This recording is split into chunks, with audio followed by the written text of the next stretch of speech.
Hello, and welcome to the WeBWorK instructional video for teachers. WeBWorK is an open source program that can be used to create homework sets and track student progress. With this instructional guide, I am to facilitate the technical process of creating a homework set and adding students to the course. The first step is to ask an administrator at your university to create a course in WeBWorK for you. This is an example of what that page might look like. Once you have found your desired course, in this case I'll be using this Demo Calculus 1 set, you can log in with your credentials.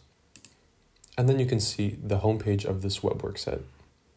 The first step we will do is learn to create a new homework set, which we will do in the Homework Sets editor. First, what we'll want to do is create a homework set, and we can name it. Let's try just tester, and we can either create it as a new type of set or create it as a duplicate of a selected set. Let's first try making an empty set, and then we'll see that it's been created, and it's called here, tester. With this newly created homework set tester, we can go into the library browser. This is a very large database of problems created by other professors with a wide range of topics. So first what we can do is select the set that we want to add problems to. So in this case, we'll use the tester set. And then we can pick from this wide range of subjects. So in this case, I'll just pick calculus, pick a chapter, differentiation, and then pick a section. Let's do the definition of the derivative. Then we can click view problems. And from there, we can scroll and see all the problems that are available to add. So what we want to do is once we find a problem that we desire, we can then ensure that we are adding it to the correct set up here, and then click add. And we'll get this little notification that says it's added one problem to the set tester, and it'll say it's in the target set. What might also be nice is that you can click on this eye icon, and then you can see what the problem looks like from the student's perspective, and then you can really understand how they will view it. Additionally, you can then go back to this page, the library browser, and you can keep on going down, keep on adding problems to the set until you have reached the desired amount of problems. And that's how you can create a homework set using the problems that are already existing in WeBWorK. Once you have created the homework set, it might be useful to edit some of the properties, which we can do in the Homework Sets editor. There we can see the homework set in question, which is tester. And if we click on this pencil mark, then we can see the opening date, closing date, and the answer date. So this is when the students will be able to open it, when the homework set is closed, and when they will be able to receive the answers. If we then click on on the name of the homework set tester, then we can get some more detailed editing properties, such as, again, the opening, closing date, and the answers. We can also add a set description. It also might be useful to add a weight for each problem or set the amount of max attempts that a student can try. And in any case that you want to delete a problem, then you can click this delete box and then click Save Changes, which will then delete it. It is also very important to note that this visible to students option is selected as yes if you want the homework set to be visible to the students. It might seem logical, but if it's different than assigning a homework set to a student, which we will cover now. So once we have this homework set here, we can change this edit assigned users box, and then I can select which user I want it to assign it to. So I have this dummy student here, tester Trinity, which I can assign it to, and then I click save. So now back in the homework sets editor, I can see that it has been assigned to 2 users. And since this homework set is bold, then I can see that it's visible.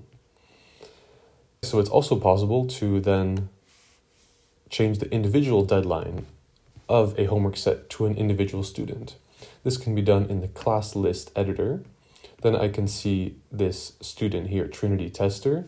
I can go to their assigned sets, and there I can change their individual deadline for this homework set.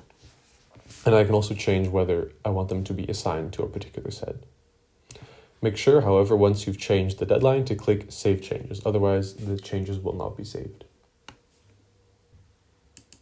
Additionally, it might also be useful to create a dummy student, which you might have noticed I've created before, called Trinity Tester. This can be done in the class list editor by going to Add and then clicking Take Action. There you can add a dummy student, which you can name anything really, and give it these credentials. The student name would become the password, and the login name would become the login name. So in this case, we'll just name it student, and the password would become anything you want really. Then you would click Add Students, and then you can see that in the class list editor, you have this dummy student, which you can then use to log in and see what the problems will look like from the student's perspective. For those using Brightspace, I'll be providing an instruction on how to download the student data from Brightspace, which then you can upload into WeBWorK. So first we'll have our course home. In this case, it's the sandbox. You go to Assessment Grades and go to this category Enter Grades. In this case, I have no users because it's a sandbox course, but in your case, you'll have users. Click on Export.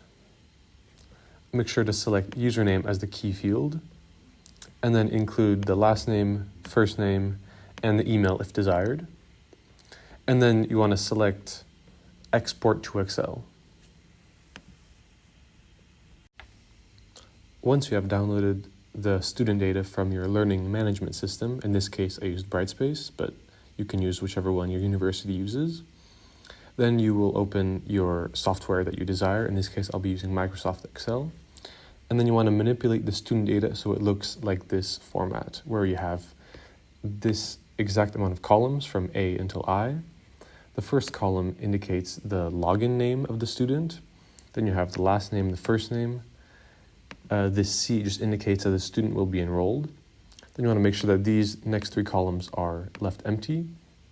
And if you have the student email of the students, then you can add it in this column. In this case, I just have email written. And then I would be the password, the initial password that will be given to this particular user. And now that you have all the student data in the correct format, what you want to do is convert this, either this Excel file or this CSV file, into an LST file format, which is the only way that WeBWorK understands the student data. So in this case, I'll be exporting it as a CSV file. And you can do this many ways, but I'll be showing the way that I like to do it, and it's only compatible with Windows. I'm not sure about Mac. But so I have this CSV file, and what I can do is I can change the extension of it manually by first clicking on these three dots, going to Options, View, and unchecking Hide Extensions for known file types. This allows me to manually change the extension to LST. I click yes, and then I will be able to, this is the desired file format. Again, there are many different ways to do this, either through a converter or if you use Linux or Mac, but this is one way to do it in Windows. So once I have converted this CSV file into an LST file, I want to go to the file manager where I can upload files. And there I want to select the file that I just created. So in this case, it's this LST file. And then I want to upload it. And then if I look through my file manager, I can view it. It's possible to view in WeBWorK. So then I can see if it's in the correct format that I want it to be. In this case, it looks good where I have it in this format. Right? And then if I want to then use this list of students to upload it to to this course, I want to go to Class List Editor, Import, and then I can select the LST file that I want to import. And then I just click Take Action. And then you'll see that the students Anna Fisher and Susie Harris have both been added to the homework set among the other students that were included in the set. Another useful feature that might be beneficial to know is that once I've uploaded this student data to have all my students in WeBWorK, it's also possible to change the permission level of the users. So in this case, if I want to change the user level, the permission level of this Trinity tester student, I can select this pencil icon, and then all the way on the right, I can change the permission level from student to TA to professor. So generally, if you have a TA, you would set the permission level to TA, and then they can, they have like editing privileges on the homework set. So in this case, if I click take action, then I can see that now this Trinity tester has a permission level of a TA. Lastly, I will be showing how you can measure student progress and how you can export grades from WeBWorK. So firstly, if you want to just visually inspect the progress of the students, you can go to this student progress bar in the main menu, and then you can observe either the student progress by the homework set or by the student. And just by clicking on the student, for example, tester Trinity, you can see how well they perform across all of the homework sets. Now, if you want to export the grades from WeBWorK to then upload it to your own learning management system, you can go to this scoring tools menu, and then you can select which homework that you want to grade, or the homework set that you want to export the grades of. And then you can click score selected sets and save to this CSV file.